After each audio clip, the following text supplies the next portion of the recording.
Abhilji, I think doctor is here. Okay. Hi, welcome, Doctor. So I think Hello. we can get started. Yes. Yeah. So let me start introducing myself. I am Anil Kumar. Basically, I'm into technology side. I'm working as a technology marketing person, and I also work with lots of social initiatives, especially Gangur's Foundation and other some socially relevant activities. And here, as part of this NAC, which is NetZero AgriVision Consortium, what I was saying, I was just talking about the background of NAC, which is NetZero AgriVision Consortium. It was started, few months back, and there are a lot of people who are from different walks of life who are actually worried about the existence of the balancing of the ecosystem, and we all agree that our modern lifestyle is actually impacting our the existence of the well balance of the ecosystem. And we all, and personally, or maybe through our NGOs or even international organizations like United Nations, everybody is propagating to bring back the sustainability of the ecosystem. And when we look at the statistics, we can actually understand that even agriculture, like the modern practices of agriculture, is actually contributing to the destruction of the ecosystem. Especially, it is contributing to the carbon emissions. So, and understanding that, we thought about how we can bring a nature resilient uh, agriculture practices, which is not commonly known to common man. So we thought of having, a kind of public opinion creating based on that. We everybody know that there are a lot of discussions happening in the government side, international side, and there are experts available. But however, it is not being discussed within the common man. So we, as a consortium, people are coming from different background and wanted to uh, come up with the ideas how we can sustainably do the agriculture practices. This is a kind of a journey we started, and we want to bring back the olden or the sustainable kind of agriculture practices. And that, so we are trying to create a public opinion, and from there we can propagate more campaigns. And also this way I think we can bring more public so public attention to that. So that's why we started creating NetZero AgriVision Consortium. It is a growing platform. There are a lot of people still joining, so I can see that there are a lot of new people are coming to listen to this. That's the reason I thought of having a brief about what is NetZero AgriVision Consortium. So having said that, I don't want to speak a lot.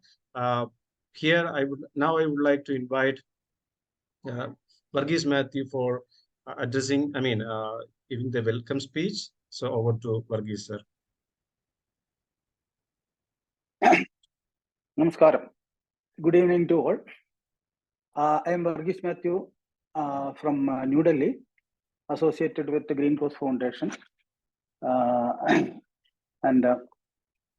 Green Cross Foundation, I don't know, you all must be knowing, some of you must be knowing, otherwise you will tell you. This is a Green Cross Foundation Center for Deep Ecology. It's a deep ecological realization of nature and a holistic approach to our problems. So we in Igneous Foundation, we teach all the sustainability subjects. Now here we are now assembling in the platform of NetZero AgriVision Consortium as a solution to agricultural stability and regenerative agriculture. Now, in case of regenerative agriculture, we are finding it very difficult to get to the common man, because the lot of agricultural practices are not in terms with the deep ecological perspective. So we need people who have worked in this field from the mainstream line, so that they can make people understand better what is the difference and how to go about. For that, I think today's speaker is the best one I can see out of his biodata.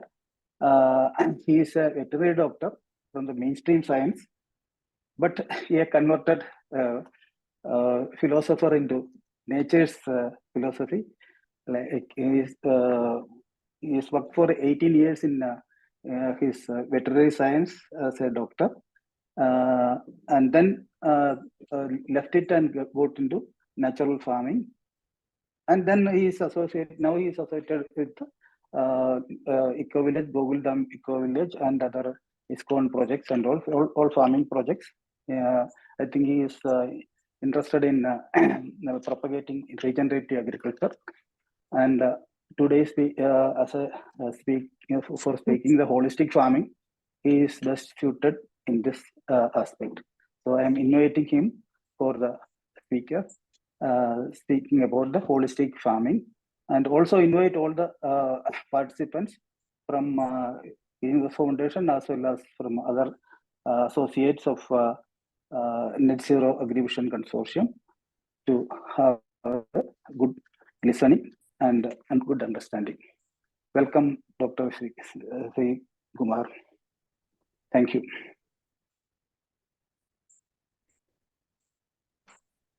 Namaskaram, and thank you for the good introduction you have given.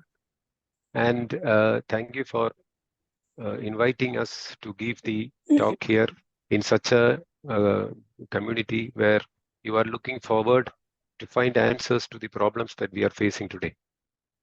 So, shall I please permit me to show my share the screen?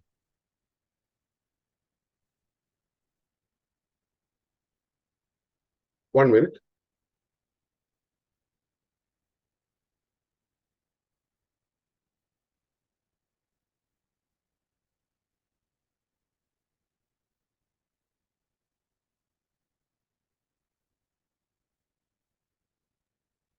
Given the permission.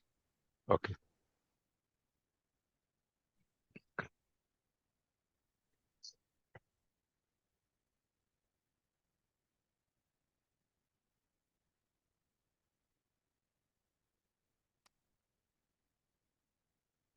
Just come.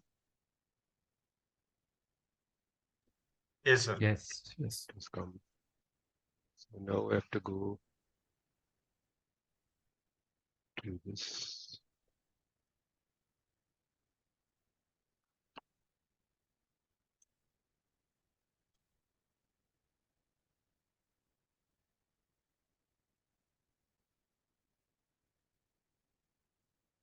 The screen has come, sir? Yes, it has. Yes, Yeah. okay. Yes. So the topic that we have proposing to present is the common sense approach to managing landscapes biodiversity. And in that, there are different species involved in the biodiversity. So today, I'll be focusing on the function of a farmer.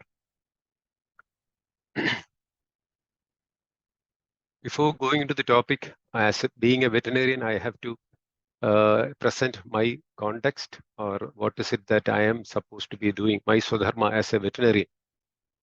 Being admitted to the profession of veterinary medicine, I solemnly swear to use my scientific knowledge and skills for the benefit of the society through the protection of animal health and welfare, the prevention and relief of animal suffering, the conservation of animal resources, the promotion of public health, and the advancement of medical knowledge.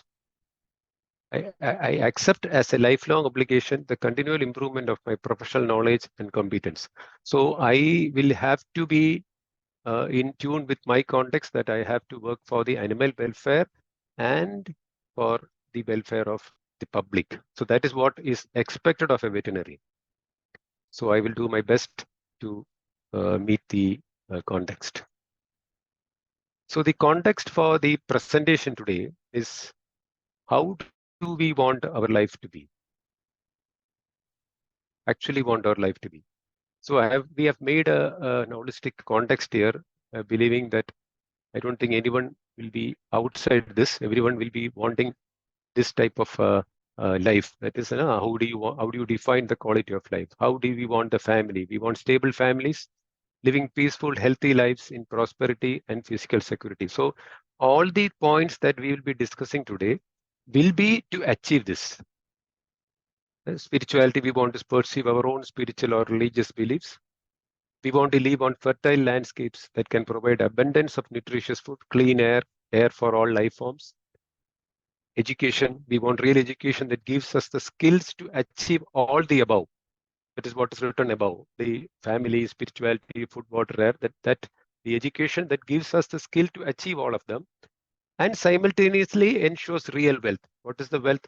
What resources, income, profit we need to maintain the above healthy family and community. So we need money also, but how much we need, how the money should come, such a way that we do not miss the family, the expectations, spirituality expectations, and the food, water, and air, the basic need expectations.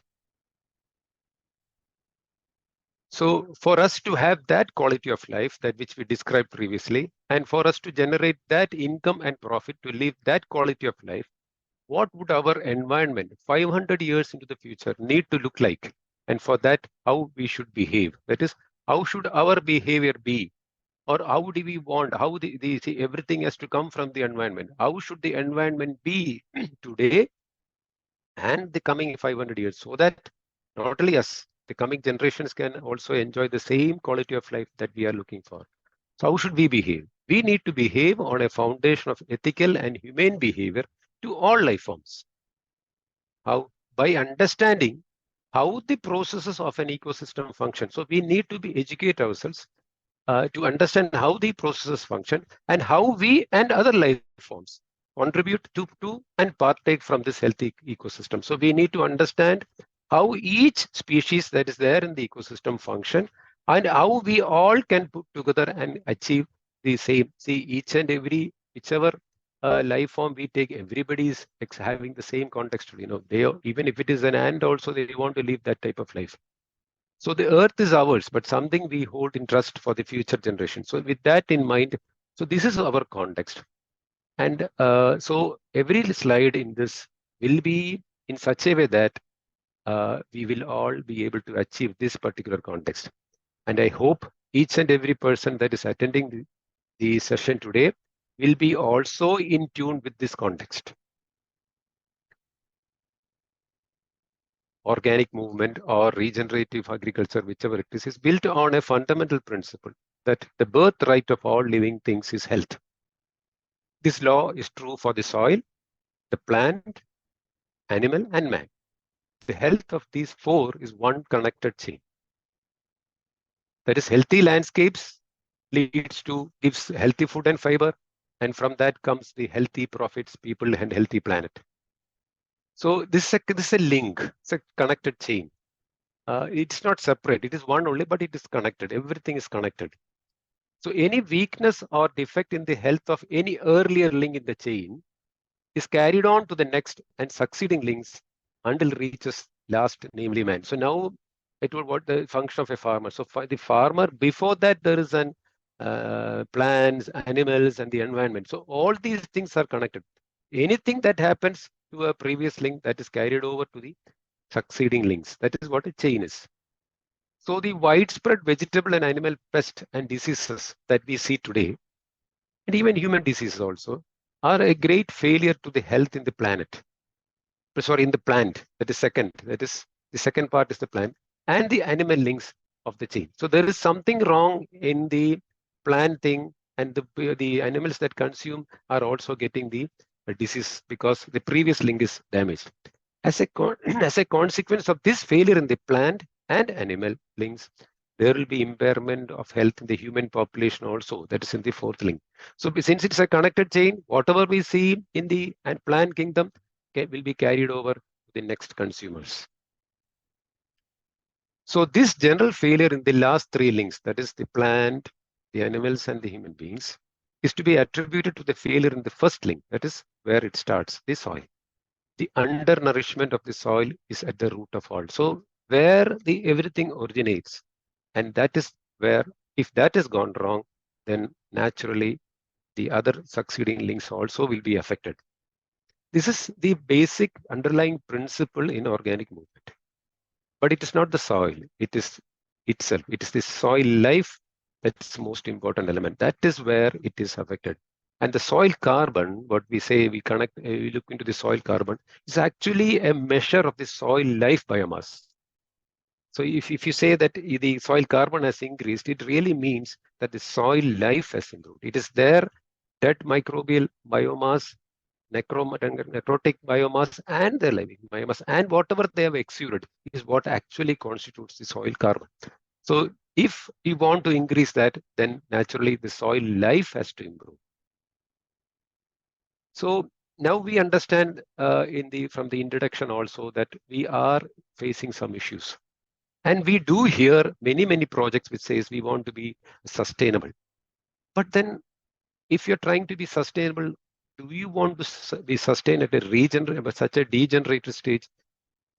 Then that doesn't make any sense, no. So actually, that from the degenerative stage where we are today, we have to regenerate that, and that is the role of why this regenerative agriculture movement has come. So we have to regenerate the system, and then once it reaches a particular stage, then we have to maintain or sustain that where we have reached. So now the most important thing that we have to think about is how to regenerate the degenerated stage. Actually, there is only generation, but now as it has degenerated, a term regeneration has to come. But once the system is in place, it is only generating a syntropic system. So the land does not lie. It bears a record of what men write on it. That is, whatever we have done, whatever decisions we have taken is what is shown, and whatever we see on the land is just an unintended consequence of it. A record of that is easy to read by those who understand the simplest language of the land. Once we know as we had discussed in the behavior, how we should behave, that we should know about the system. So once we know about the system, then whatever we see, it should be taken as an unintended consequence of the decision we have taken. So now I'll be showing a small experiment here, in which we have taken the soil from two different places, and we are putting it. A test is called a slake test, wherein you take a small piece of soil from from a place, and we just dip it in water, and we look how that soil behaves. If it just disintegrates, it just means there is no life in it. Or when it doesn't disintegrate and it's still intact, it means how much life it is there. And whatever context that we have prepared or to achieve it, it can come only from a soil which has life. So a soil which doesn't have life is called the dirt.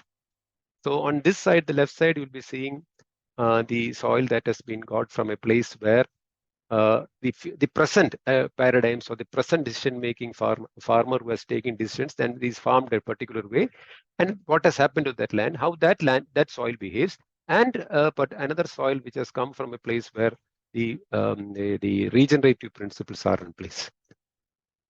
Here, it's continuously taken. So the left one is where the soil from present condition, it was just put and the whole thing collapsed. Nothing was there in that plastic bag. Everything went on. You can see the cloudiness of the soil that is there. Soil that down. That is why. And the other one, when it was dipped, nothing came out. So then they told it is because it has not been dipped properly.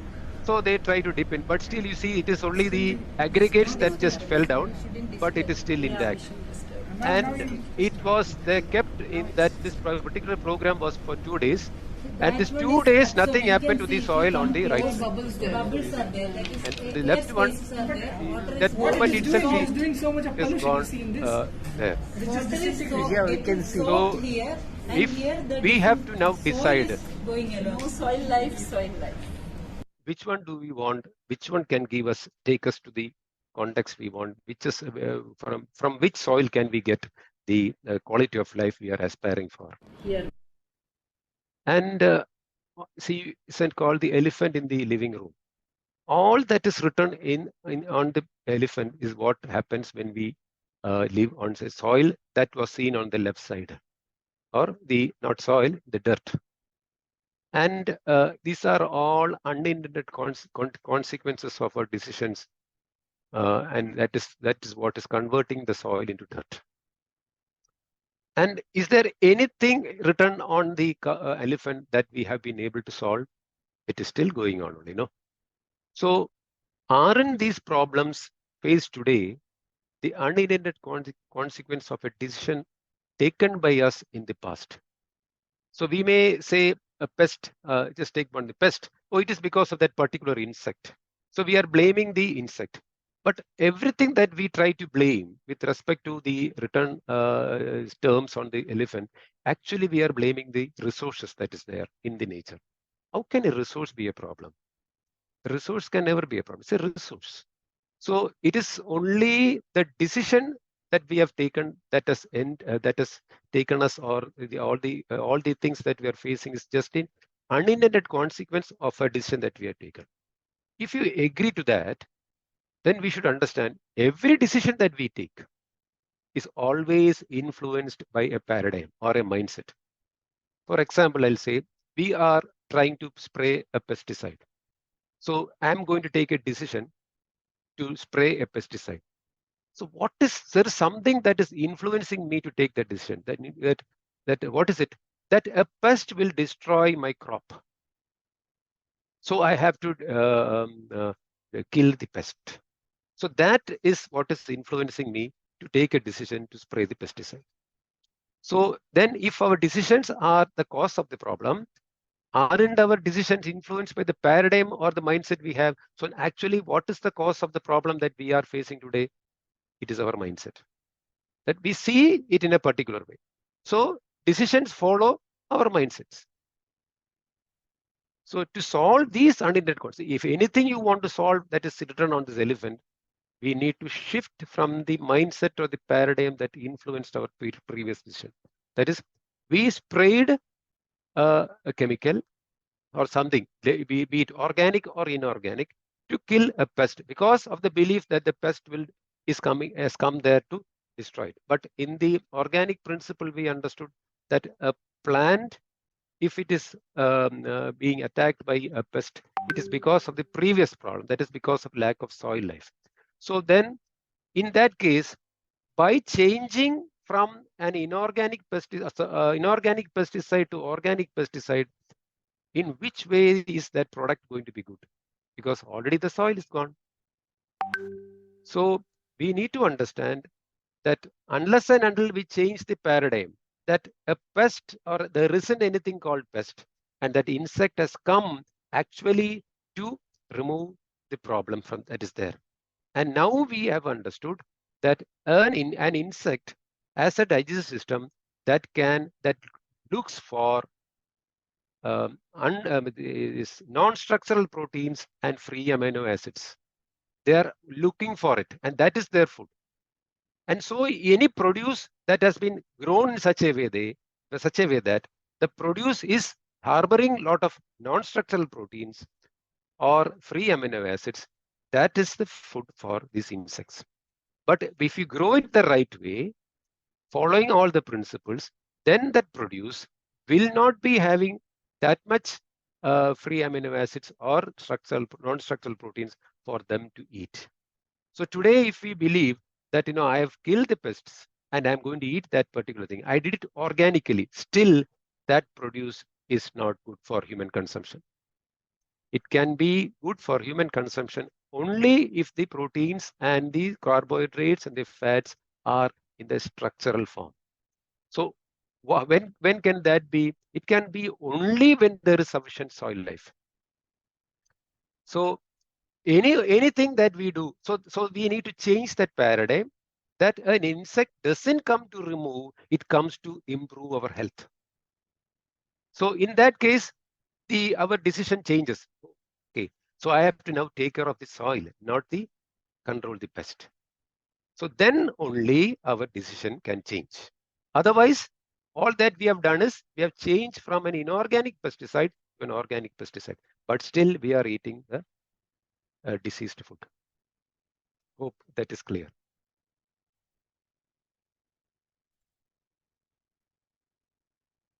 What do we all have in common? Be it a doctor, be it an engineer, be it an advocate, whatever, whichever profession we are, or being a farmer, we are all making decisions. We are all decision makers, whichever profession we are. We are making decisions to meet a need, or a desire, or to solve a problem, while managing resources to produce food and fiber from the landscapes. That is all everybody is doing. And all our decisions are influenced by paradigms. That is how we see things. Everything, all decisions. So, and unintended consequences arises if the decisions are not in line with our context. Because in our context, we want a particular life. But when we take a decision, we are only looking at that present problem and not without considering the context. Because we want clean water, good air, and all those things. And at the same time, we are trying to kill a pest with a chemical. So our decision has gone against the context, and so unintended consequences come. So to solve these unintended consequences, we need to shift from the paradigm that influenced our previous decision. What is this paradigm and where these paradigms come from? Many of the things do come from the previous generation. Some we purchase. And I will show you a purchased paradigm. See, this is a page from our CBSE textbook. In that, it is saying soil we have to plow, and soil should be suited to the kind of crop growth and should be well prepared by plowing. So that is being put into our mind. Then fertilizer, the soil doesn't have the sufficient nutrients, so we have to add manures, we have to add fertilizers. Good seeds should be sown, so then that gives a room for the development of seeds. We need to irrigate at the right time, insecticides, pesticides, weeds, pest, and all these things have come from a purchased paradigms. The harvested crops should be protected from moisture, pests, and small animals such as rats and squirrels. They should be stored in a dry place in airtight containers. Moisture can spoil the harvested crops by allowing growth of fungi and bacteria. So everywhere that sphere is created, and this is a purchased paradigm. And this purchase paradigm hasn't equipped us to manage complex systems, because this is a complex system that we are managing. We are not the only species. We have to all work together. So this system has taught us apply fertilizer, some inorganic fertilizer, do pesticides, do weedicide, and do weeding, do de-weeding. So all these things you do, and any unintended consequence comes, you just wear a mask and stand. No problem. That is because we do not know to manage complexity. Our education system is not teaching us to manage complexity.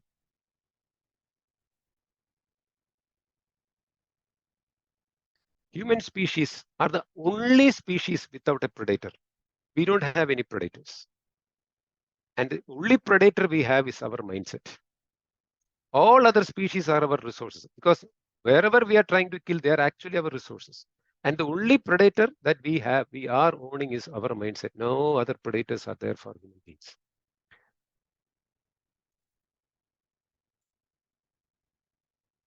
So I am just giving it in understanding how these paradigms come to us.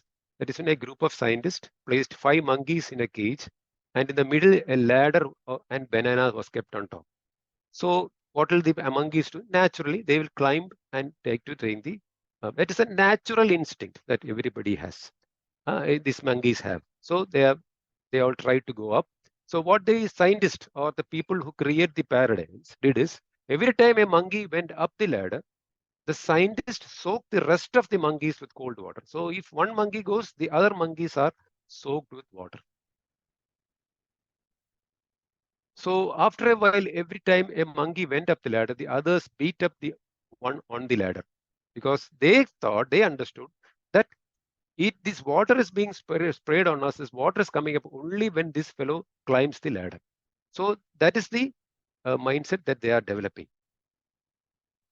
And after some time, no monkey dared to grow up the ladder regardless of the temptation. That is, their natural temptation is to go and eat the banana.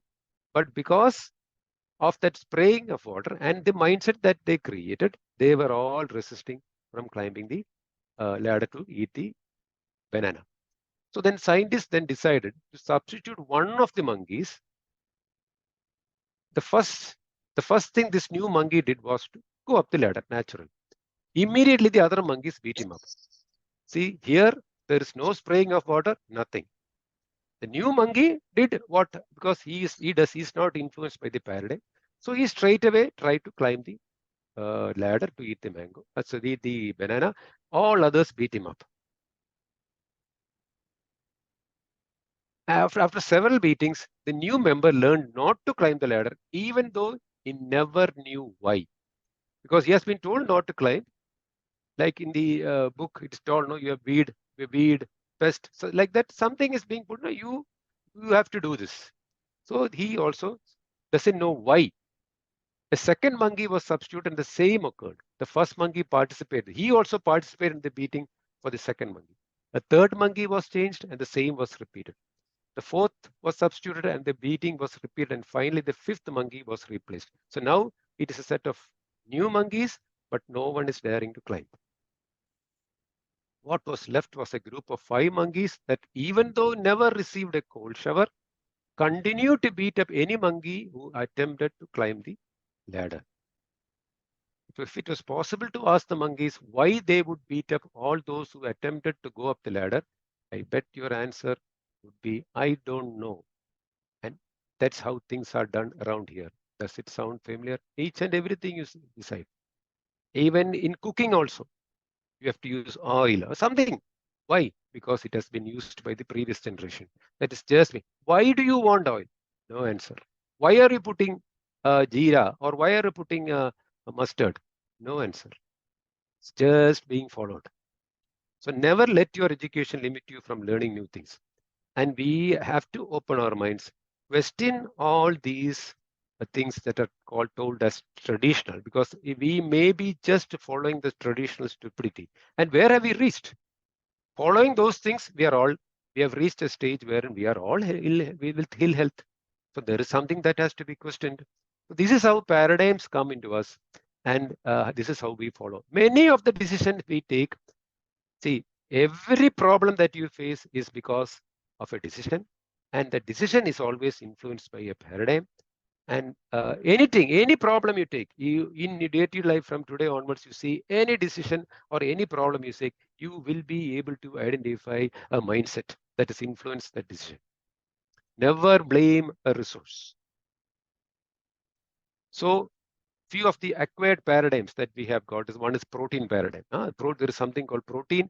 This is proteinaceous food. And then a protein, to get the protein, nitrogen. Nitrogen means only certain plants can fix the nitrogen. Many things have followed suit, some paradigms. Farmer paradigm. There is something called farmer, and he is the one who has to grow. Anybody who eats food is a farmer. There is no separation like that. Germ theory paradigm. Every disease is caused by bacteria. So that paradigm, so these are all given to us. Fertilizer paradigm, pest paradigm, weed paradigm, value-added product paradigm. That is another very serious thing that we are facing today. Because the education has taught us a procedure that is modifying nature's produce and making it value depleted, but they are teaching us it is a value-added product and asking for more money. So that is where we stand today. So all these paradigms will change a healthy soil, a soil with life, into dust. All these paradigms. But then there has to be a mindset that has to influence us. No, see, when you come to live in this world, everybody has to take decisions. And there should be a common valued paradigm or a mindset that should be influencing us. And in this particular world, if we want to live, there's a universal paradigm which I would like to introduce. That is the Vedic paradigm, or our fate. It's our fate. This is our fate. A state or end that seemingly has been decided beforehand. That is, we say it's my fate. Oh, I lost my crop. It's my fate. No, fate is not a negative thing. A fate is a state or end that seemingly has been decided beforehand. So this is something that has been decided beforehand. That's the Vedic paradigm. we are supposed to live in abundance. That is our fate. The other one is destiny. That is the unintended consequence. But we are supposed to be living in abundance. And that paradigm is Om Purnamada Purnamidam Purnat Purnam Udachyade Purnasya Purnamadaya Purnam Eva Shishyade. It is from Ishopanishad. And it simply means, the meaning is, I'll just put in a small form. The personality of God is perfect. The person who has compiled or given us this particular universe is perfect and complete. And because he is completely perfect, all emanations from him, such as this phenomenal world, are perfectly equipped as complete wholes. That means he is perfect, complete, and whatever he has given us is perfect, complete. Nothing. So what does this mean? So this means there are some highlights. What do you understand from this? That is, it's syntropic. The more you grow, in terms of agriculture, today we told we are discussing on agriculture. The more you grow, the more resources, fertility it should generate. The system is such that you grow, it generates more fertility, it generates for more and more only it should come. But it's the opposite that is happening. The fertility is reducing. The people who are eating, it's also becoming infertile. So, but this Vedic paradigm, when you think and live on this particular paradigm, that is a perfect system, then the perfection is because the more you grow, the more fertile it becomes. And in such a case, increasing population doesn't deplete the resource in the ecosystem. We are taught that population is increasing, so we have to do something. No, never. This system is perfect. And if there is anything that the population issues there, this particular system itself will control the population. We needn't worry about it. And that is what is happening because we damage the life. Now there is infertility also in our system. But the paradigm or the mindset that we should be having is this perfect. In this perfect system, there is no depletion of resources. It is only an increase in population will not deplete resources. It will only keep increasing the fertility or the resources. The resources are available at site. No need for any inventions. Whatever you want to do, whatever you need to grow something is available at site. There is no need for any inventions because it is perfect system. Like, fertilizer, we need to fertilize something. That means the Lord forgot to give us a fertilizer factory, FACT or some factories, that as if he forgot to give it. No, it is there. The system is there. We have to learn not to follow the traditional things, that is the stupidity that we are following. No, we have to understand from the manuals or the book that is more sacred and understand all this. So there is no difference between a farm and a farmer, as we are a being in the farm. So there isn't. We are all in the farm, not a separate thing. Any entity that feeds on nature's produce is a farmer. While technology is sometimes important, biodiversity is much more powerful for creating a future we want. Actually, most of the tools that we have created in agriculture only is replacing the lost species, because biodiversity is much more powerful than the tools we have. Nature is self-organizing and relentless. Whatever you try to destroy in nature, nature still moves on. It never stops. It is not something that we created.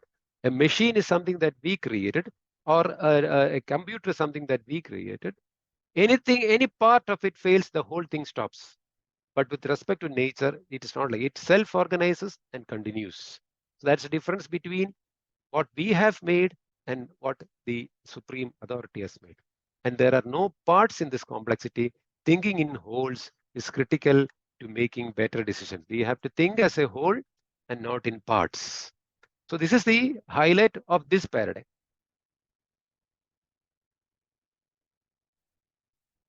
So coming to this paradigm, how should we go forward to regenerate the damaged soil or the dirt back to soil? This is from Srimad Bhagavatam, 7th canto, 14th chapter, 7th sloka. It says, the natural produce created by the Supreme Personality of Godhead, which I told the Purnamadam, should be utilized to maintain the bodies and souls of all living entities. That means we should be using The natural produce that the Lord has given us. No, don't go for value addition.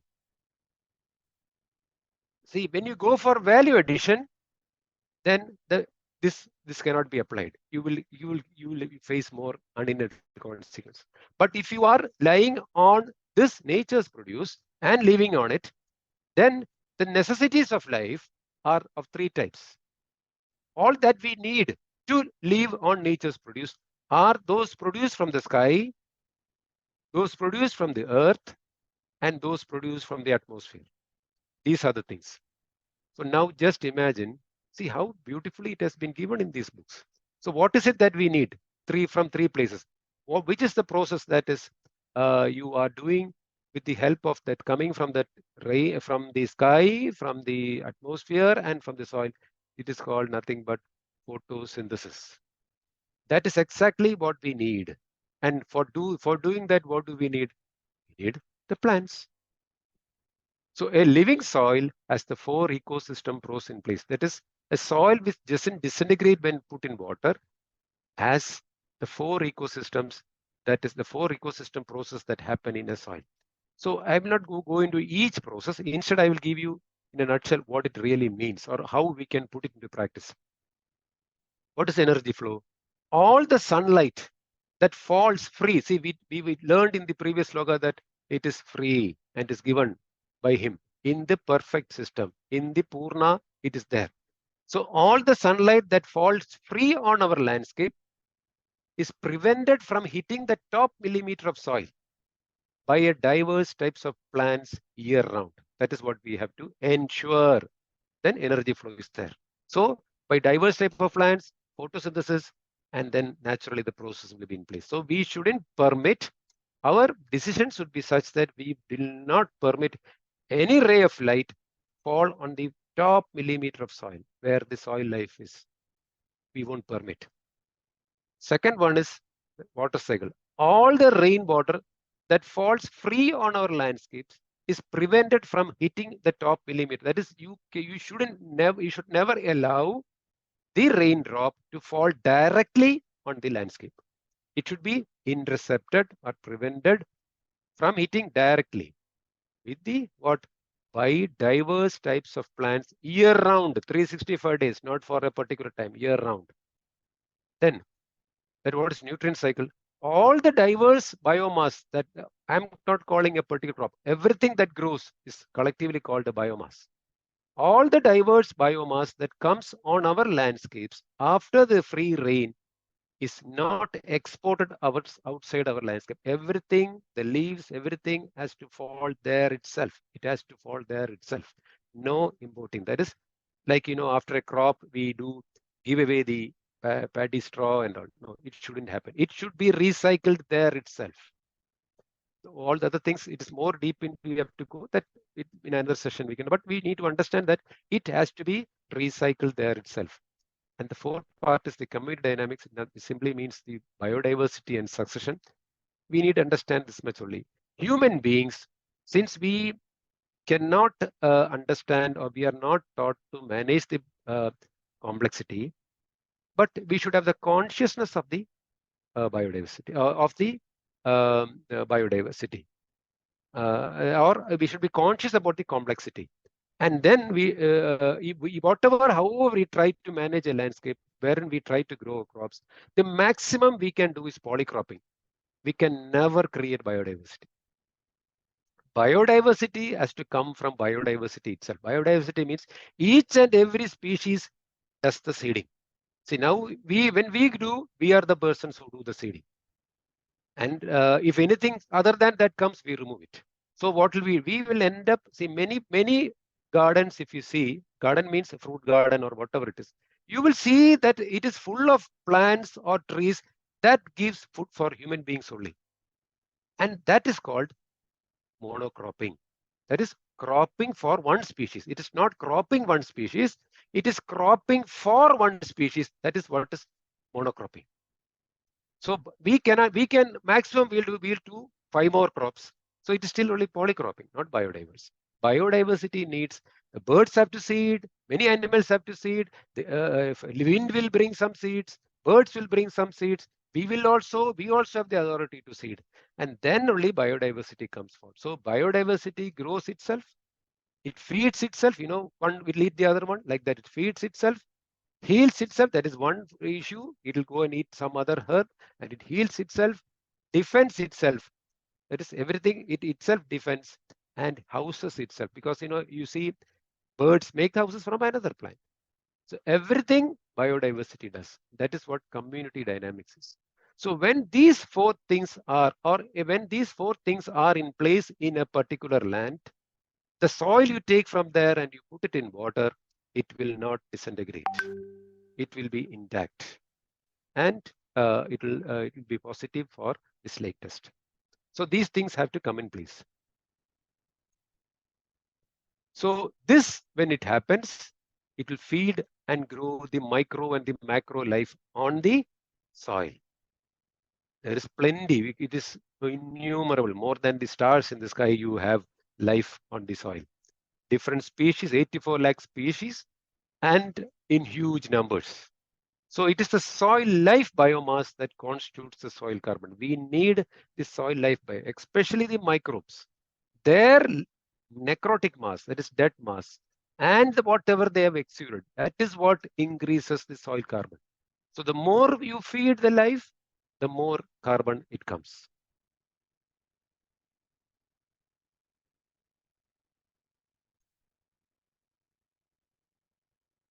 So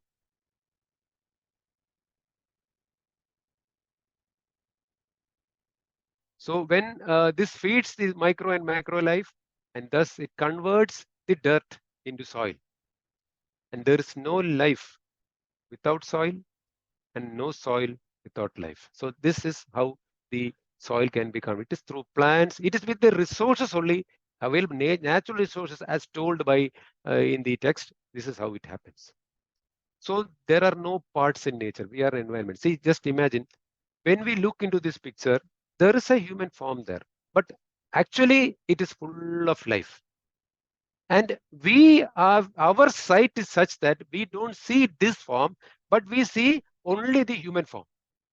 So in such a condition, because we do not have that vision, we cannot manage, or we do not know to manage complexity.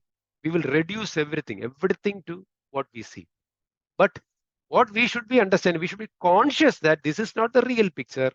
There is full of life around us. And our decisions should be such that it doesn't affect anything. That is, when you eat one handful of something, it should be in such a way that you are feeding all the life forms. An object seen in isolation from the whole is not the real thing, as the natural farming father Musenobu Fukuoka. There are no parts. Actually, we should be conscious about it. We cannot see it, but we should be conscious, and our decisions should be accordingly. So even in the case of human beings, we are just 10% human cells. The rest is some other cells. And our body itself is a community. Like that, how many communities? So our decisions that we take, actually we are living and feeding them to stay healthy. Otherwise, we cannot live a healthy life.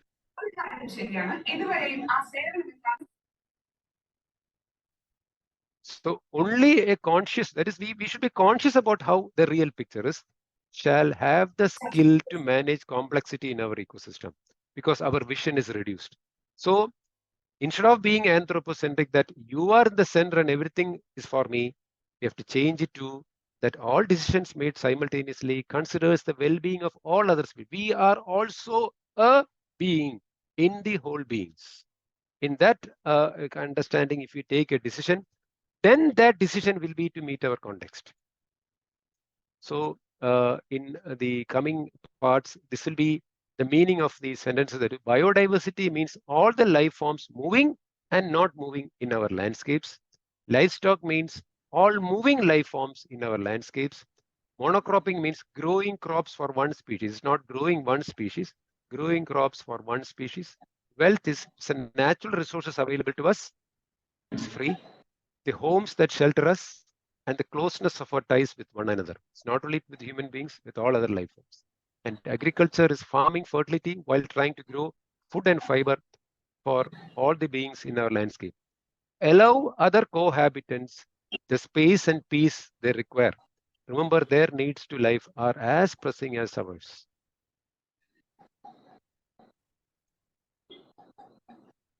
So what is this holistic management, common sense management? It is nothing but it is a decision-making process that enables us to simultaneously consider. It is, see, now we do something, is a social problem, we see it separate, environmental problem separate, spiritual problem separate, economic problem separate. No.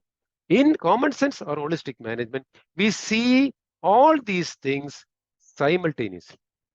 At anything you want to do, like, spraying a pesticide, we will see how will it affect socially, environmentally, spiritually, and economically. And then we come to this. So for that, we need to understand the function of each and every species in our environment. Then only we can come to a common sense management. Otherwise, we'll be influenced by the previous paradigms. Why we do it? In order to reduce unintended consequences while trying to achieve the quality of life we want to live in. So for that, we should be knowing what is the difference between function and utility. We need to know the function of all the species in the ecosystem and the utility of all the species. What is the difference? Function is the swadharma, or the purpose of a person or a thing or an activity that is natural. It's a swadharma. Utility is state of being useful, profitable, or beneficial. Some species, how it will be beneficial for us. The other one is what is its actual purpose in this ecosystem. So now we will look into, see, a coconut has a husk. So in many cases, when I ask the question, what is the function of the husk? People say it is to make rope, many mat, but actually that's the utility of it. What is the function of it? Because it's a plant, a tree that grows near the water bodies. And when it falls on the ground, on the water, it has to float and be carried away to the next shore or some other place where it has to grow. And that is the function of that thing. So now I think you understood what is the function of that thing and what's the utility. So by knowing the function of this coconut, and if you try to grow in those places where it has near a water body, then you will never have to irrigate. But if you try to grow this in a place like Jaipur or places where the rain is not much there, you will have to spend your time irrigating.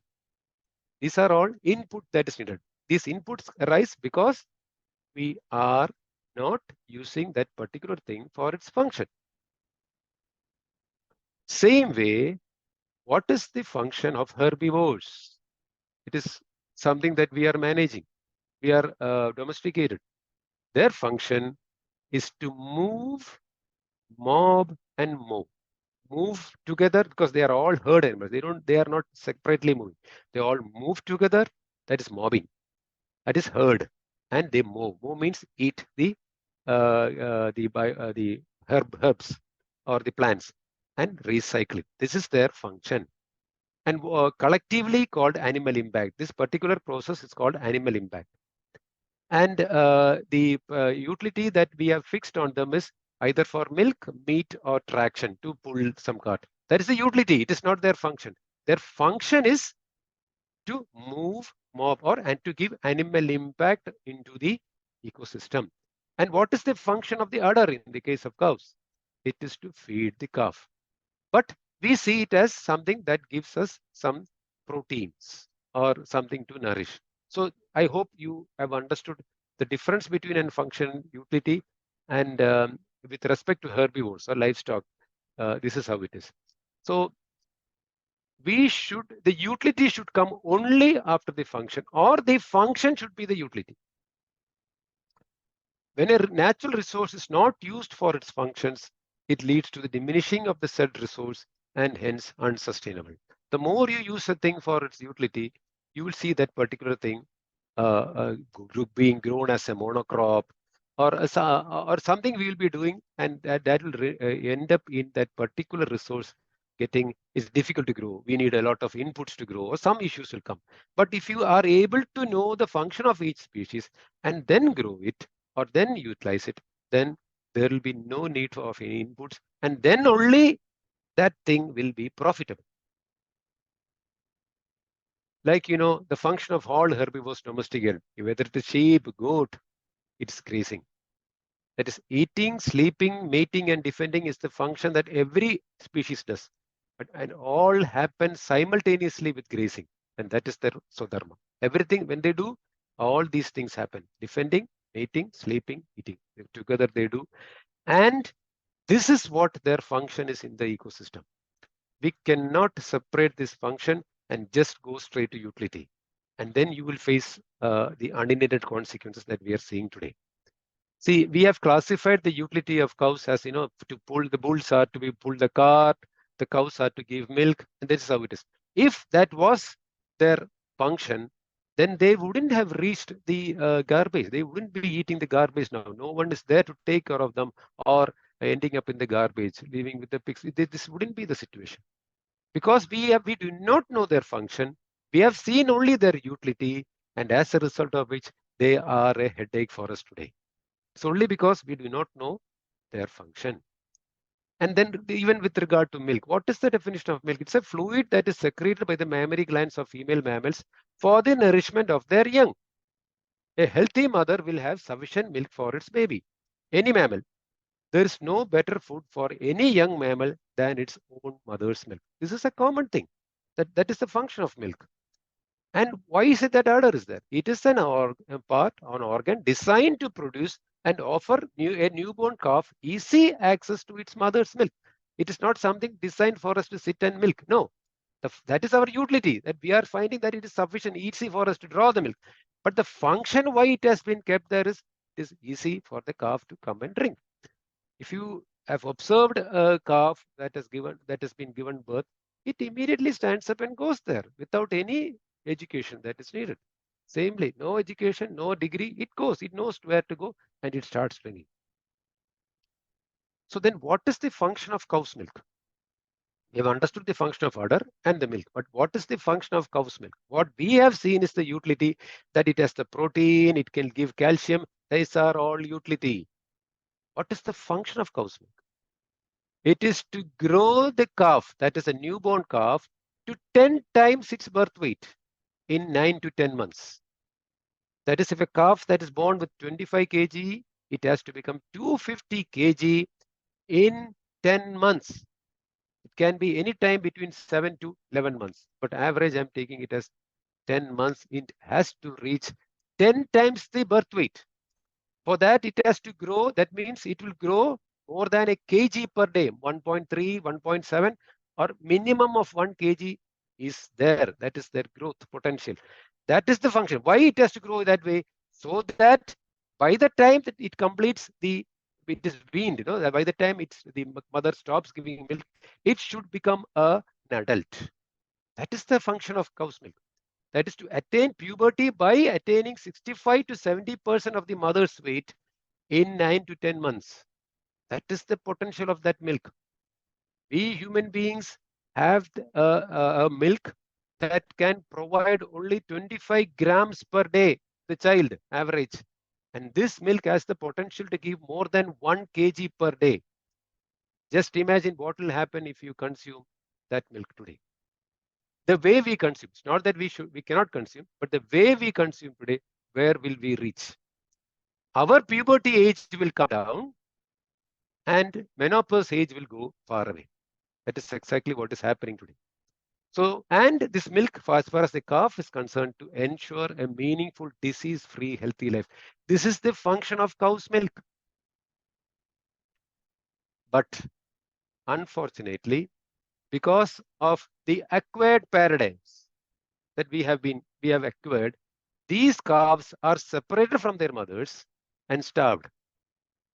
And whatever you see, whenever, anywhere you go, you see a calf or a cow with a hairy skin like this, please understand it is a sign of malnourishment, not deworming. It's a sign of malnourishment. We are immediately, the prescription will be to give a dewormer. No, it is malnourished. It is separated from its mother.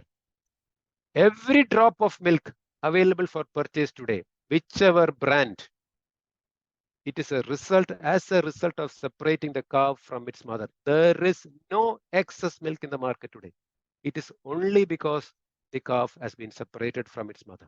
And that is the reason why the animal population also is coming down and the health of the animals are also coming down. Because we do not know the function of milk. And now it has become an industry. It won't work. See, the farmers are committing suicide who's doing this. And only the industry is thriving. It will not work. It will fail.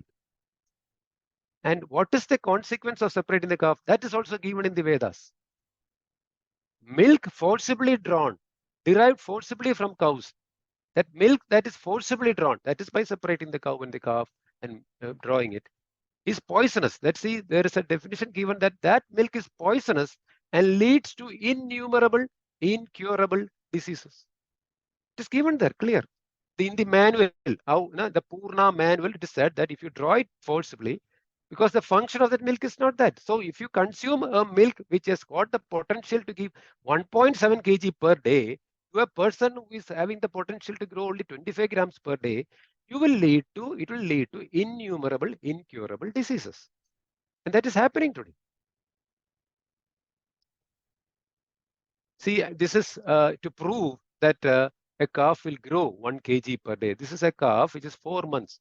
So 4 months means this calf, if it is grow at least 20 kg per day in the birth weight. So 4 months means it should be somewhere for 20 means for daily 1 kg, 4 months for 120 and the birth weight 20. So somewhere around 140 kg.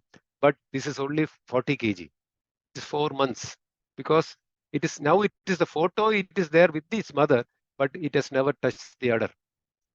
This particular calf, we permitted the calf to take just 50%. That is, we kept the cow and the calf together for 12 hours, and the remaining 12 hours we separated them, and that milk was drawn, and 50% milk was given to the calf.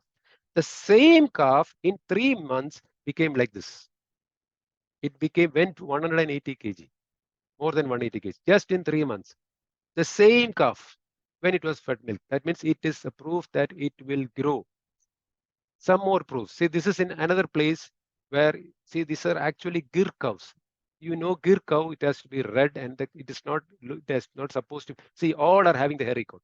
None of them is looking at us to take even a photo. All are busy eating. And you see, it is all the straw that is being fed to them. And they have been deprived of their mothers. They are all above 2 months, 3 months, 4 months that age, but they are all looking the same. The same calves were put to 12 hours with the mother, and just see the change in 1 month. The same calves after 1 month being with their mothers 12 hours a day. The same calves. Now they are at least looking at us to take a photo because they have something on their body. Previously that was not there. They changed. And the same Goshala now, this was in January 2015, that was in. And after that, they have started keeping the cow immediately from birth with their mothers. The same age group, see the difference. This was the right one, that is the way they had to look. And the left one is the way they were looking. This much change is there. Why? They understood the function of milk, and that is there. They have taken only the excess milk, giving the calf its share, and whatever is excess is taken. See, Malanad Gidda, we call it Gidda, means it is small dwarf. See, which is the mother here? The right one is the mother. The left one is a 10-month-old calf. This mother and the calf was kept with the mother 24 hours. See the difference. So now they have become dwarfs. Actually, they may not be as big as Gir or Sahiwal, but still they are not the picture you have. They became dwarf because their generations, they have been separated from their mothers. See, it is regeneration here also of that particular breed. The right one is the mother, the left one is the 10-month-old calf. So this is regeneration with respect to the livestock. This is, which one is the mother? May be difficult. The right one is the calf, just 1 year old, and the left one is the mother. This is in Tamil Nadu. 24 hours the mother and calf are together. See? And they are not in the Go Shauchalaya, they are in the Goshala. Goshala means they keep moving, not sitting on their dung and urine. They needn't even wash them. That is how it will be. If we use them for their functions and not for their utility. So that is one part. That is the function of milk. The second part is that we understood that till now we were talking about the function of the udder and the function of milk. Now we are going to look into the function of the cow. What did we say? Or the herbivores, their function is to graze. This is sloka from Atharva Veda, which says the definition for agriculture. How does agriculture come forth? It is from the movement possible by the front two hands and hind two legs and the intestinal products of the cow, agriculture comes forth. See, not just the second part, that is not just the intestinal products of the cow. That is, now we do only the intestinal, we only want the cow dung, not the hands and legs. But agriculture comes forth only with the movement and the intestinal contents.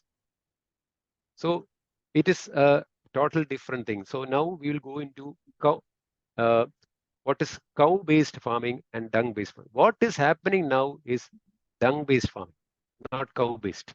So if you want to make small changes, like, I just want not to use any chemicals, so I'll be using some dung. So you just change the way you do things. From now on, I'll be using a cow dung and cow urine. Yes.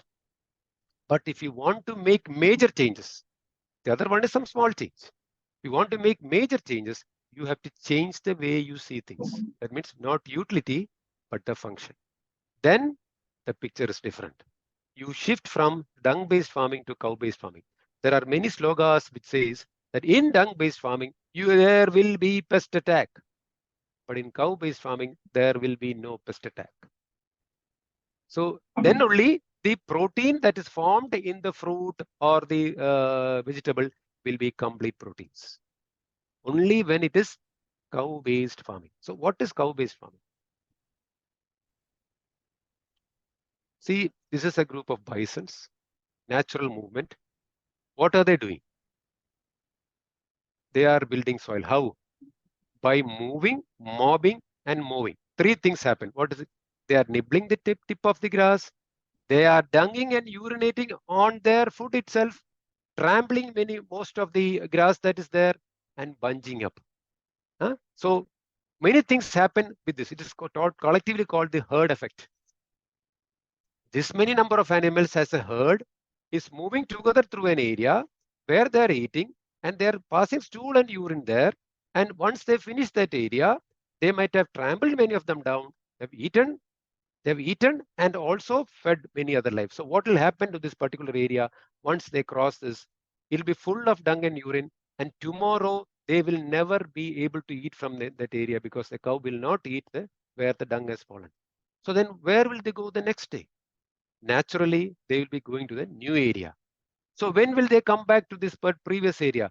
Only when the dung and urine has decomposed, disintegrated, and the fresh growth of grass has come. So the next time they come there, the quality of grass will be superior to the previous bite. That is the regeneration or generation.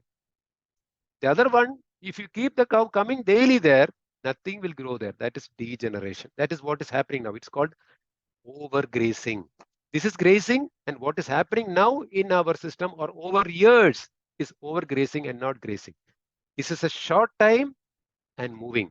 It's natural high density short time grazing as a result of the predator effect. That is, they are bunched together because there will be a tiger or a lion somewhere around. So they'll be bunched together and move. This is what happens in nature. The same thing we will have to apply or mimic in our farming practices to get that effect. That is by moving the cows together, having some structure so that they move as a herd, or there are good herders also who can move the animals. The best would be invest in the herder. He'll be able to move the cows where we want, and they will do all the functions that the bison did. So these are different places how it is done. Same predator effect we are giving using maybe a mesh or a electric wire.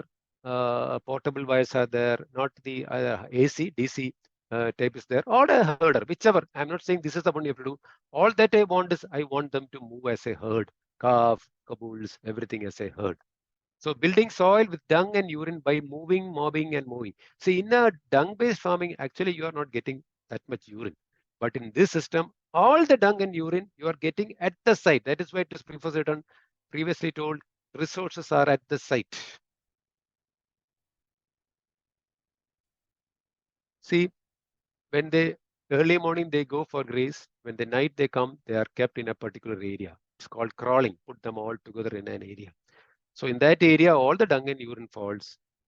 And on this area, what will happen once it happens? See, this is in Jaipur, where the left side, that was how the soil was before this animal impact was given. And that was given by keeping the Tharparkers bull and feeding them on the land and moving them every 12 hours. And it's the right one. That is how the soil changed from the left one to the right one to animal impact. Here, the resources came to the site. We didn't put any dung and urine. The animals moving. So you get the effect of the forelimb, hind limb, and the intestinal contents, the dung and urine. And this is what happens to the soil. Then you grow whatever you want the way you like. But this thing cannot be changed. So when the dung and urine fall, see in the bottom right, you see even in the snow areas, this is being done. And this is how the soil will look after the animals are moved. The left one is in Belgaum and the top one is in Ahmedabad. This is the same method is good. And what happens to the dung that falls? Immediately the next soil life, lot of species are there. They come, start to take the dung. The dung beetles take it down. Many things, they take it down. And taking it down means beneath every dung pad, wherever it is. See, this is in Belgaum, this is in Jaipur. Wherever it is, the dung gets bioturbation takes place and the mud from the bottom comes up and the dung goes down. By the soil life waiting with them to get the dung. Immediately they come and finish it off. And depending upon the number of dung beetle and the life, within hours, it can go or it shouldn't go beyond 7 days. That is how it should be. The faster, the more the life. Then see what is happening. See, total on top, you will see the holes, and this is what goes on. It can go feet down. So now what happens? See, this much holes have been created beneath every dung. So what happens? What is aerating the soil, taking organic matter deep down, water percolation. Next time the rains, there will be no surface flow. Everything will seep down. So the water cycle has happened in place. Wherever you move them, not where you put the dung, where you put the cow, or where you move the cow in a particular way, in a planned way, this happens. Increasing porosity, increases biological activity, mitigating climate change, healthy crops, increases the nutrient density of the crop. There are more than 1,000 species of life that comes at each dung pad. Then you grow, whichever way you want to grow, because I'm not discussing the way you should grow, but I will just discuss on the principles that depending upon your areas, as the paradigm changes, many things you can do, and at least start to integrate the animals, use them for their functions. That is the most thing that we have to understand here. Grow. See, the left one is without the animal impact, the right one is with the animal impact. Grow, and you will see the difference. So the left one is in Goa, where he did the paddy cultivation. The right was in Jaipur, where he did a mixed cultivation, all after keeping the cows in the plant way. So real food comes only when we move the livestock from the garbage or the go shauchale to the goshala. And then you will start to get the real food, real water, because the real water means all the water that has fallen from the rain goes down, comes in the stream to our wells. So that is the real water. So a Vedic indicator of quality of life. In the first slide was quality of life. So as per the Vedic indicator is Swasti prajabhya paripalayandam nyayena margena mahim mahisha go brahmanebhya shubhamstu nityam yoga samasta sukino bhavantu. So when there be well-being to all beings, see, well-being to all beings, not one species. May the kings, that means the decision makers, the policy makers, rule the earth along the right path, seeing the beings as prajas, each and every, even from an ant to an elephant as a praja, or a microbe to an elephant as a praja, those who manage properly, proper policies. And may see, cows and brahmanas are the biological indicators. Are the cows happy? In that case, may all the living beings in the world become happy. So peace, peace, peace be everywhere. So now, what is it that we have to understand? Because the slogan that is I'm giving in the bottom says, such a person and society that keeps its cows in confinement in their homes suffer fall from grace of learned people and gods. That means even their guru or the supreme being, they will fall of grace, will be there if they are kept in confinement. That is, if they are not used for their function. So when you say here, may the cows be happy, it means that they are performing their function. And when they are performing their function, every other system will also be in place. No, you understood, no? A water cycle, mineral cycle, the solar energy flow, everything will be in place, and there will be prosperity there. And that is the context we want to achieve. So in regenerative farming, there are 6 principles like least disturbance, living root, soil armor, animal integration, increase biodiversity, and then the context. So the context we discussed first, and then one of the major things that we are missing today is the animal integration. And it is then that the full thing will fall in place. That is, we have to start seeing the animals for their function rather than their utility. And their utility can be seen after they are doing their function. So regenerative agriculture is a common sense approach to achieve our context. It's a common sense approach. So cows separated from their calves and fed with insufficient and poor quality fodder does not constitute happy cows. They're unhappy cows. They are grazing on high quality grasslands and their calves. See how, what do you mean by high quality grasslands? Once they have grazed a particular area and they move, the next time maybe after 4 months, 5 months, even be after a year. But when they come there next time, it will be better fodder. And that is what makes them happy, because they are performing their swadharma. It is not only for cows, sheep, goat, pigs, whichever livestock, herbivore. That is how it is. So because nature functions in wholes, complexity of nature, the basic principle is that we cannot manage nature by its parts. We should be conscious that we are an environment. Totally. We are only a being, the ecosystem, and take the decision such that it affects the whole life simultaneously. We cannot and we should not manage plants in isolation from the soil they grow in, or in isolation from the animals that graze them. Because only when the grass or the plant that has grown is being recycled through the next consumer, maybe cows, maybe goat, sheep, even maybe human beings, and recycled back, then only the mineral cycle will be in the proper shape. Cutting it one place, taking it somewhere, you are actually eroding the soil.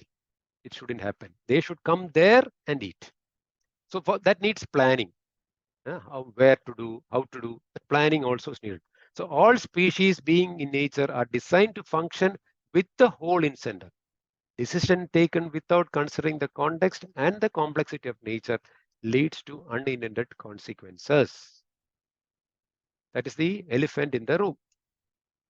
So now, what is the function of the farmer? That was our original topic.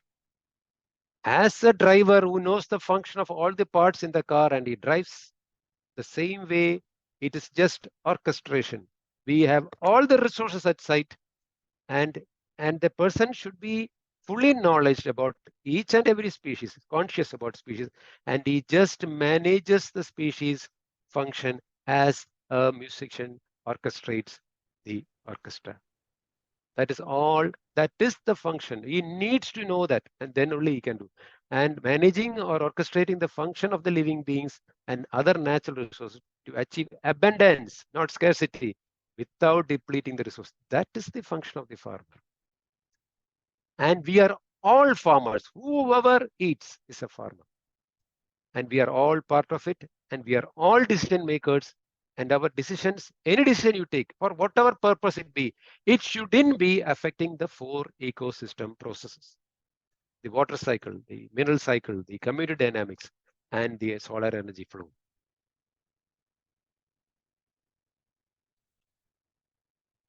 We are all beings that constitute the biodiversity in the environment that sustain us. We are just the beings here. And with this should be our consciousness. Regard and address all species as equal cohabitants. They all have value. We cannot live without this cohabitation. Separately, it won't work. Our body itself is a community.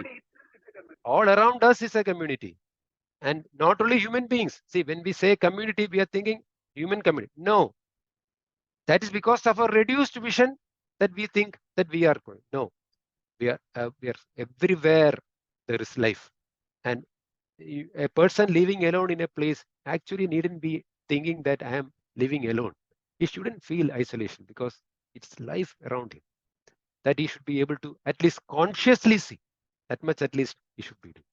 It doesn't mean human beings shouldn't live together, but I'm trying to say no one is isolated.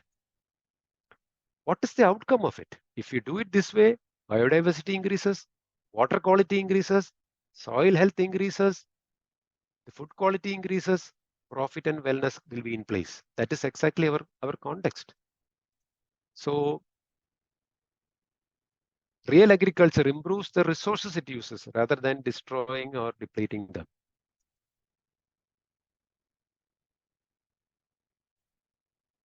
So from human doing to human being, when you change the way you look at things, the things you look at change.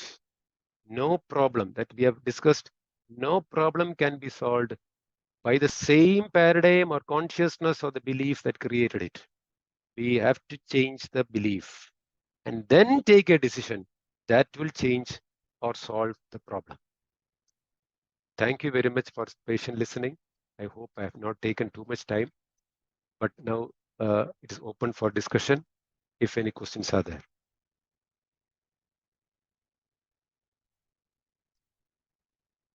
Thank you, Dr. Sreekumar. Now, all the participants can start asking their doubts and clear the doubts, because it's a new eye-opening. Most of the paradigms are questioned, and it's proven wrong. So most of you must be having some doubts or the other. So start asking, clear the doubts. Thank you.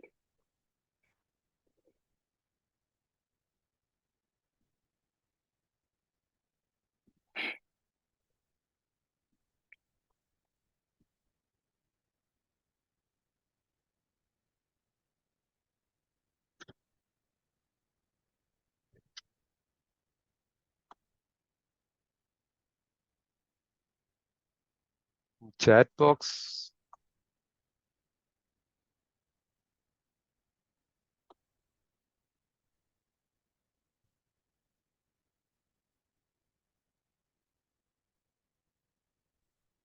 Oh, it is about the recording and all that is written in the chat box.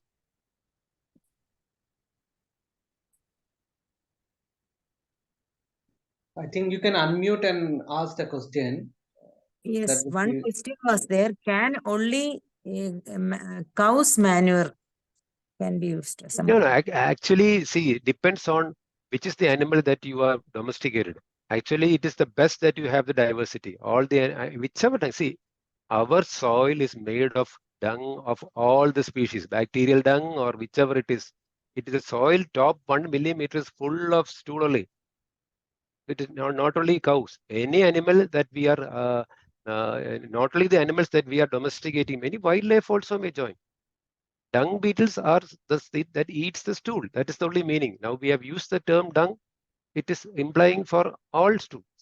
Even if we go and pass stool in the open, if you can watch, you will see these beetles coming and recycling it. Can chemical be used? That is the question. Instead of what? Chemicals where? As manure. No, so then see, we have understood that it is the soil life that decides our future. See, if we want to achieve the context we have designed, then it depends on the soil life. So anything that kills the life, it will be against our context. So it will only lead to unintended consequence. See, already we have done it. We have already done it. It is nothing need to be proven. We have done it, and we are sitting in a place where we have more diseases than the species.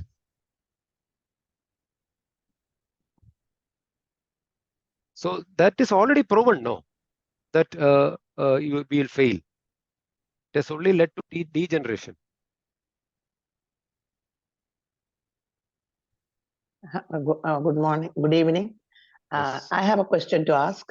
Yes. See, I know this is a vast scale cultivation. You can have these type of dung-based farming, but for small scale, when I'm living in a city like in Trivandrum, I know it is very good that we go through this process, but it's not possible.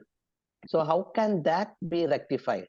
I have a cow in my house. I have a cow in Trivandrum, but it is, like we basically feed it only grass from I live by the riverside, Kiliar, Arigilan, I live by that.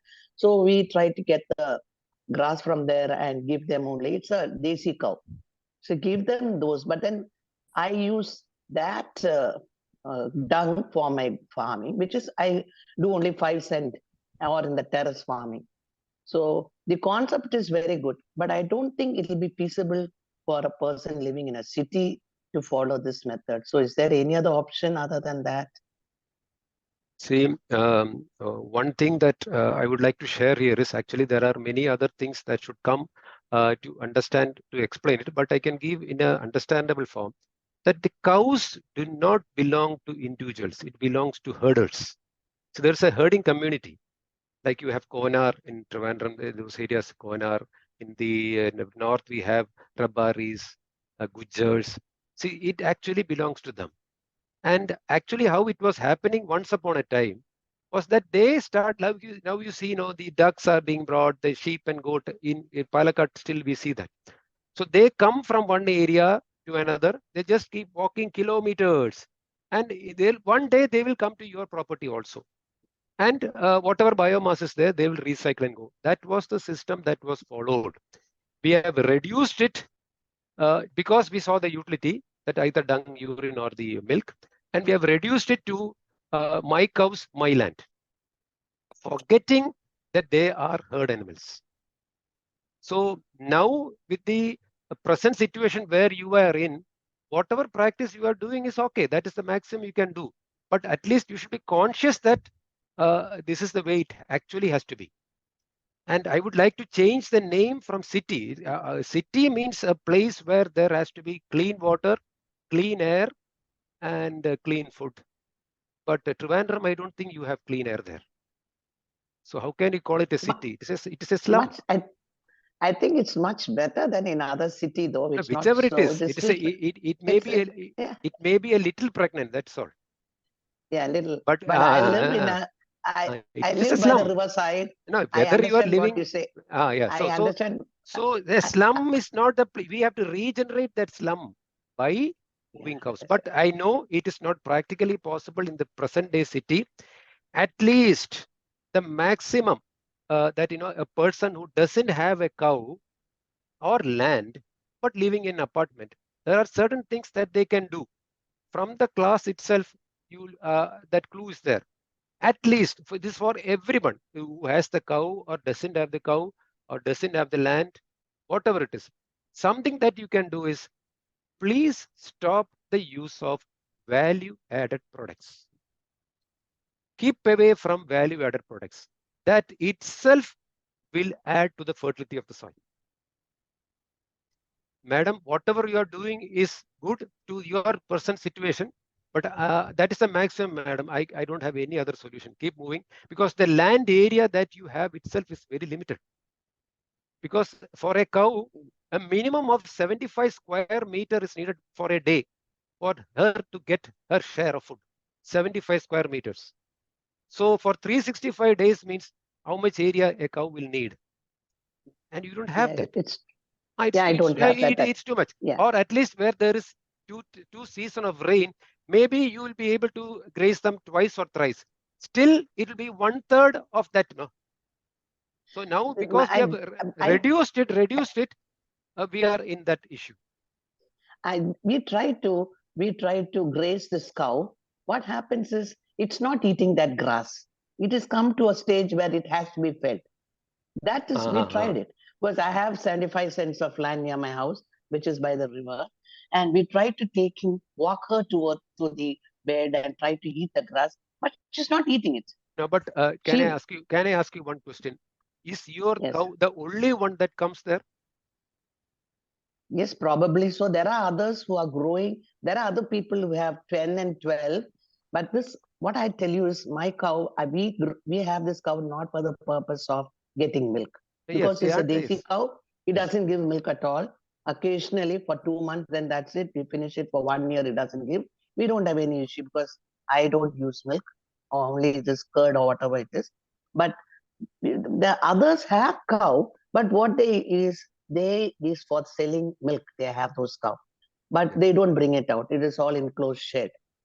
So e cow matre area lolo, but we cannot like he doesn't like to be fed. We have to take him. We have to give him cut out the grass and give it to him. Only then she's eating it. Yeah, maybe it has been conditioned to that stage. She's conditioned. We got it from another house. Yeah. Yeah, it is conditioned. Like a pampered child. The cow has. Yes, very true, very true. But what will happen is, when you cut from that area, you are actually eroding the fertility of that area, cutting from one area, bringing it to another area, and the dung doesn't go back to that area. Yes, it comes to my farm. It comes to my farm. So then, actually, as years pass by, that particular area gets degraded. But that is by the riverbed. It is by the riverbed. Yeah. So maybe that flooding and all, some benefit will be there. But still, it has to. There is vada tota. We have grown vada on that area there. Yes. Now, all that we need to understand from this particular day's topic is that this is not cow integration. It is dung integration. In cow integration, it's the work of the herders to move the cows. I'm not saying what you're doing is wrong. It is far better than the practices otherwise followed. But the solution is the cows, and only when they go to their herders' hands, or even if you have land sufficient to the number of cows you have, only when you start moving them in a planned way, we will be able to manage it. Otherwise, you will need inputs. That is all. Labor will be needed to cut the grass, or sometimes we may have to purchase some fodder. Such issues will be there. But in the grazing system, you are free of any inputs. Hello, sir. Namaste. Yes. Namaste, This is sir. Gopi. Yes. Firstly, thanks for the insightful session. Initially, we had all the information. I mean, we were knowing all this information, but the small changes which you have given us, the small information which the insightful details which you have given us has made a lot of difference. So based on that, I have a question specific to my to the farm which we have. So it's a barren land, and right now it's a degenerative land. It's there is nothing growing in that land, because the previous crop which was there was a eucalyptus trees crop, and it has and I can see that there is no grass. Even the grass doesn't grow under the trees. So right now we have uprooted for us to make this land regenerative. How do we go ahead with the whatever the topics, whatever the small steps you have mentioned about the cow grazing and all? But right now there is no grass at all. So how do we go ahead with the herd grazing, and should we do any plowing first to plant the needed type of grass for grazing, and then continue with whatever suggestions you have given in the session today. See how many cows you have and how much land you have.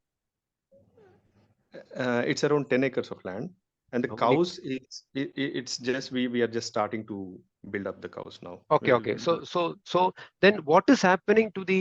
So it is a full eucalyptus monocrop. Yeah, it was a full eucalyptus monocrop. So now it has been removed, or it is still there? It has been removed now. So now it is totally bare. Yeah, it's totally barren. Which part of where is this? It's in Nellore. And Nellore. So then after the rain, something will be growing there, no? We have to see that. It's just been like 4 months that we have removed. So then don't worry. After the rain, definitely there will be growth of grass. So now then plan. Say like you have a cake, full cake, and then how you eat piece. Then depending upon the total area, maybe the maximum animals you can keep, if you are owning, will be one only. But if you are inviting someone else to come, maybe a full herd can come. Finish it off in 1 day or finish it off in 10 days. So you have to see there is one part here that when it rains, the grass starts to grow. And you should permit the grass to grow to the height of the belly, up to the belly height. Till then, you should not graze. And then you start grazing them in a planned way from one end. And you should have the correct number. Because I told in a good grass, at least 75 square meters, the minimum that you will need.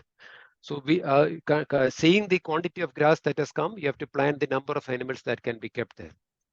So being Nellore, I don't think you can keep more than 1 or maximum 2 to give company to sustain on that 10 acre. And as the land regenerates, you may be able to keep little more, but not more. Or you are not going to keep any cows. You will look for a farmer who has cows. You will invite him to come on the day you want and graze the particular place you want. That way also you can do. Inviting the grazer would be the best option. Or two bulls. Or two bulls. Okay. So in the next step, should we go ahead with the plowing part, or see that actually many things we will have to see what actually you can after a rain only you will get the correct picture how your land is behaving. I believe that it will give sufficient grass for the animals to eat even without plowing. Okay, thank you. I'll just try it out. Thanks. No, but just don't see this. Actually, it has to be on the site. By observing, an answer should come. There is no prescribed function, but I will give you the promise that there will be grass growing on that area sufficient, and decide very well, plan the stocking. Whether you should keep an animal or invite an animal, you have to plan properly. I would recommend to invite rather than keeping your cows. Sure. Thank you. Thanks for the session.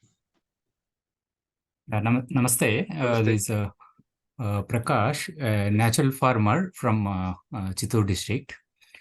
Actually, I have a question. So, yeah, it's a beautiful explanation of Vedic way of farming.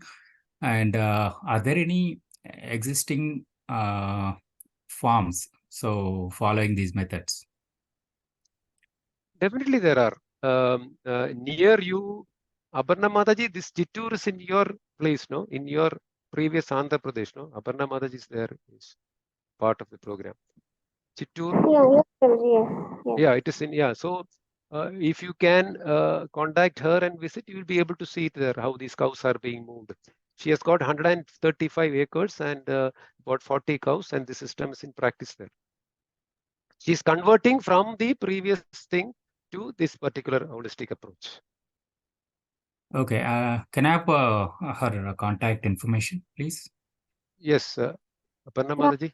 Yes, I will post it. You please post it in the in the chat box. She will share in the chat box. You contact her and try to go. Okay. Thank you very much.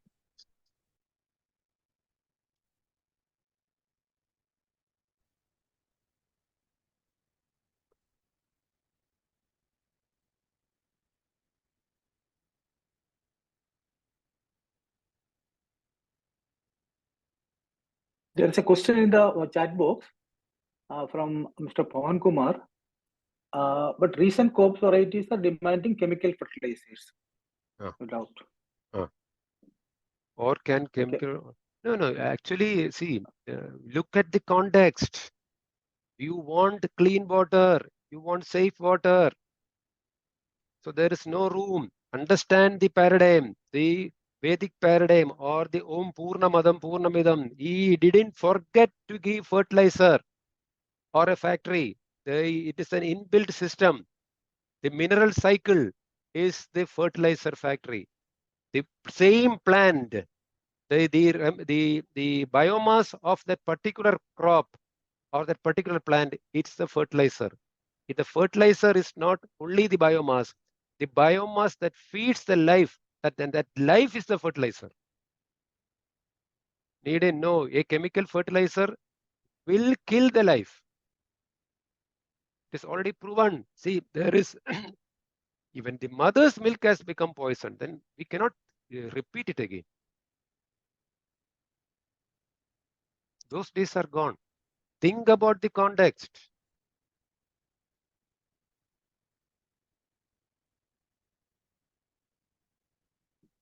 See, how do you they're told to unshare the screen. How do you do it? It is. Yes, already done.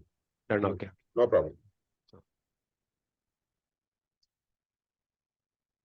So chemical fertilizer, please listen. I mean, think about the first part. We have made a context. And in that we are looking forward for the coming 500 years. And if we believe in the soul, reincarnation and all, then we are the coming generation. So better make this earth good and go. One more question in the chat box. Which one? That is, can only cow manure. That answer is given. No, anything else? Another question. Can another about other species? One question was. No, see, that is true. The recent crop varieties are thing, and they have been designed for it. Because I'm telling you, that is where the mention of value addition was told. See, the crop varieties that are being, the modification has been done, majority is for those crops that are to be used for machines, to run the machines, not to feed the life in our stomach or the life in the other living beings. It is to feed the machines. So they have been modified. So that is why I told, at least keep away from value-added products so that there is no room for such value addition of seeds and all those things.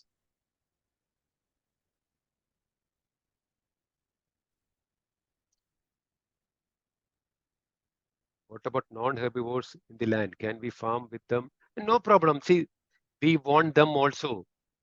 Let them also come, because they have a role. Every species in the ecosystem has a function. And that we should see, we should invite as many species as possible. And that is what gives life. But they cannot function perform the function of herbivores. Yeah, they'll be doing the other function, like, maybe controlling the numbers of the herbivores. Some function they'll do. See, in the bison, I told they are the herders. They keep sitting somewhere on the treetop or somewhere. And because of their presence, they bunch together and move. So there is a herder in the system. And many of the cases, it is the carnivores. See, first of all, we have been given a lot of fear paradigms. Snake, we have fear.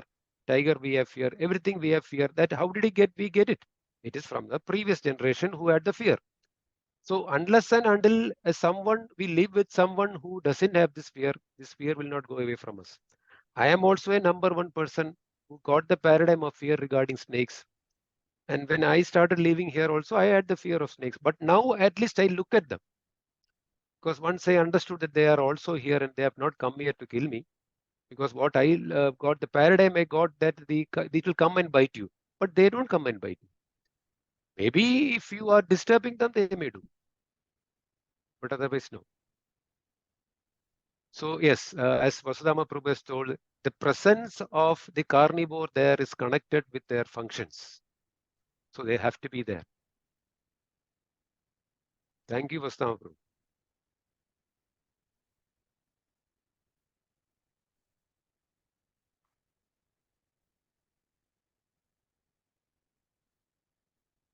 This Vasudhama Prabhu also can be contacted. He knows more places where, and he personally is also doing this holistic farming in his land that he has purchased. So he also can be contacted if anyone is also from nearby in Andhra Pradesh only or Telangana, either of this. And in Jaipur also, Agarwal Organic Farms. Organic farm. If someone is there from the north, for Prabhu who is from Delhi, you can visit Agarwal Farms in Jaipur to know these activities happening there.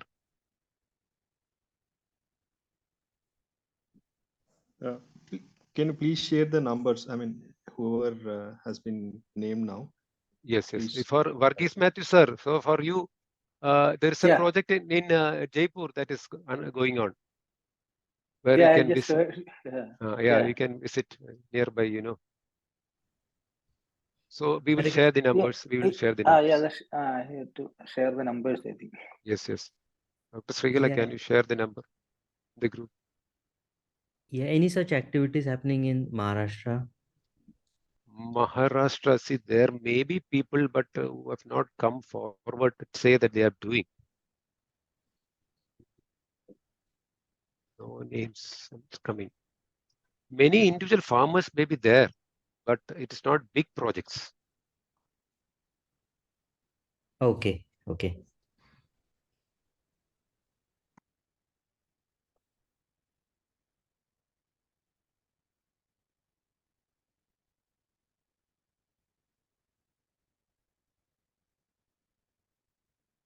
So the main message here is every species has a function, and the day we start to use them for their functions, we'll be zero input, and we can be lazy intelligent and get the things done.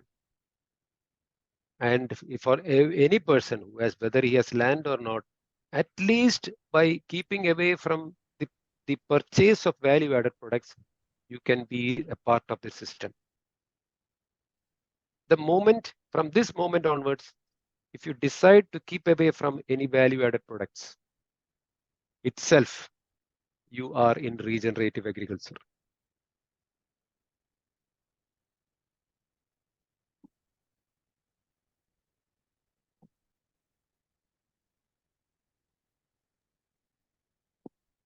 Okay.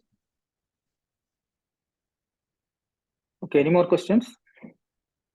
Value-added products means it's like, you know, processed foods. Yeah, bottled, processed canned, bottled, canned, and all. Yes, yeah. See, any actually, preserved anything that has given a shelf life, like, you know, it is in the packet, it's written no shelf life.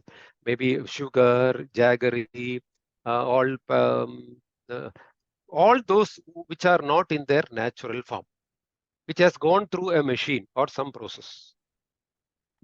Even the milk is a value-added product that you get today.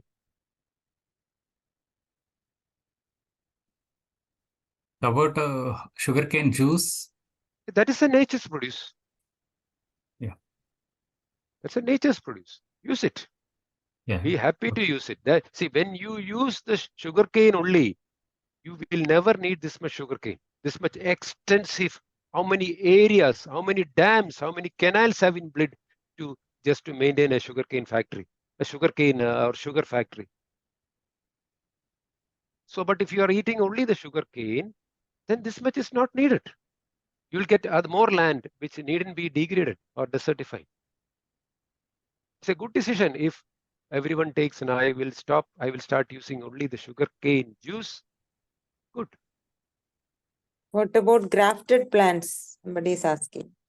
Definitely, graft. See, any process wherein it is not growing from seeds, it's a value addition.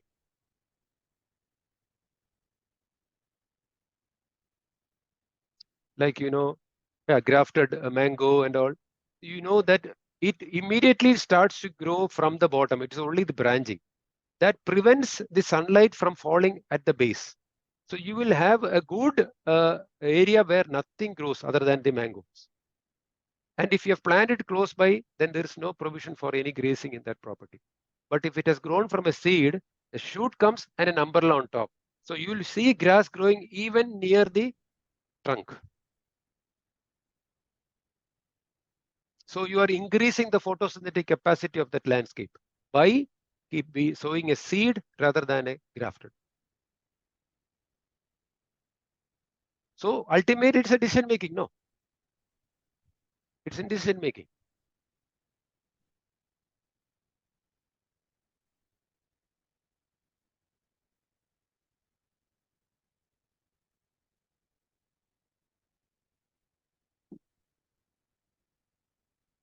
There are many more topics to be explained. Explained here. Actually, it is not complete, but taken from different parts and put it just for 1 hour. And any other issues there, they are all different. Each issue is a different. Each function is a different topic. Actually, we have only summarized what the grazing is and all. There are much more to know in grazing. And once you understand the grazing, you will understand. You will miss. We are missing a major thing. The livestock integration is not a small thing. Even many feel that the livestock integration means using a dung. No. That is why the Vedic code says, by the movement of the forelimb, hind limb, and the intestinal contents, agriculture comes forth. Now it is not full agriculture. It is a dung-based farm. It is incomplete. Still, there will be non-structural proteins and free amino acids in the produce, which will attract insects, because that is their function. These insects cannot grow and breed if they are fed on structural proteins. They cannot live. They can thrive only if there is presence of non-structural proteins. That means if we grow the way we are growing now, you are feeding the insects. You are only meeting the requirement of the insects, not the human beings.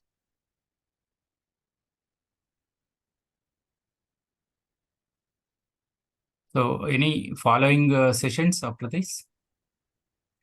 That is left to the organizers. Yeah, it's good to know all this knowledge. As a farmer, so some new things I learned. And any for cattle and all, any natural treatments available like Ayurveda or homeopathy? See, a diverse garden.